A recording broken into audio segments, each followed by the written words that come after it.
In eastern Ohio, residents have been on edge for more than a week following an explosive train derailment and a toxic chemical leak. Evacuation orders have been lifted and the all clear has been given. But in East Palestine, a small community of about 5,000 people on the Pennsylvania border, that's done little to calm anxieties. It was like something out of a disaster movie. A massive train derailment led to an explosion, causing ominous plumes of smoke to billow over the quiet village of East Palestine. But it's what's in that smoke that has some residents still concerned about returning home. The train, operated by Norfolk Southern, was carrying several toxic chemicals used in plastic and paint manufacturing, including the carcinogenic vinyl chloride. Residents within a 1-mile radius of the derailment were ordered to evacuate immediately. Resident Melissa Henry recalled the moment she knew she had to leave with her son. It smelled like really strong paint thinner, and then his eyes turned like bloodshot and he started coughing, and I was like, yeah, we're leaving. After a controlled release of the toxic chemical from 5 of the derailed train cars, local officials consulted the Environmental Protection Agency and lifted the evacuation order on Wednesday. We know everybody's frustrated, everybody wants to be in their homes. We did the best we can. The number one goal was public safety. Now residents are reluctantly returning with deep anxiety about the lasting impact of the chemical leak on their health. Linda Murphy lives roughly 3 miles from the site of the train derailment. She's worried about what she's seeing in waterways near her home. There were several dead fish floating at multiple locations. That's what we bathe in, that's what we drink, that's what we cook with, and they could not reassure me that the water was safe to drink.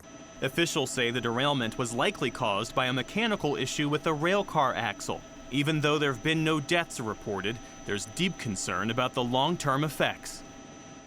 And we are joined now by Ohio Governor Mike DeWine. Governor DeWine, welcome to the NewsHour. Thank you. Good to be with you.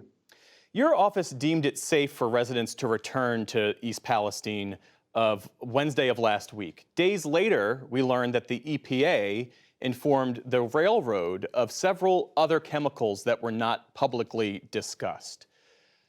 How can you assure people that the area is safe when we're still learning more about the severity of this disaster? You know, we rely on the experts, what they tell us. We continue to monitor the air. We continue to monitor the water. They continue to tell us, the EPA continues to tell us that it is in fact safe. Where we've seen some traces is in the water, which has gone into the Ohio River.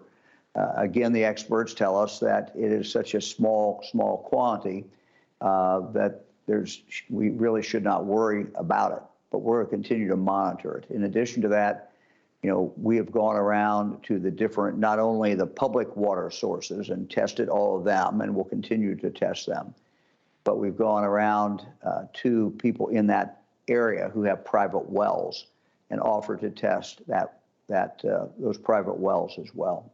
A question about that, because neither the railroad nor the Ohio EPA is sure how much of these chemicals spilled into the soil and into the water. And as you mentioned, there are a number of people who rely on private wells for their drinking water, as is the case in many rural areas across this country. How can you assure people that their drinking water is safe, not just today, but moving forward? We're going to continue to test it. You know, we have an obligation to the people to continue to test, and that's what we have done. The soil itself is in the process of being removed. The only way you can really clean it up, it was obviously a big mess, a big spill. The only way you really can clean it up and to be sure it's gone is to go down and dig it out and remove it, and that's what's happening. Who is shouldering the cost of that remediation right now?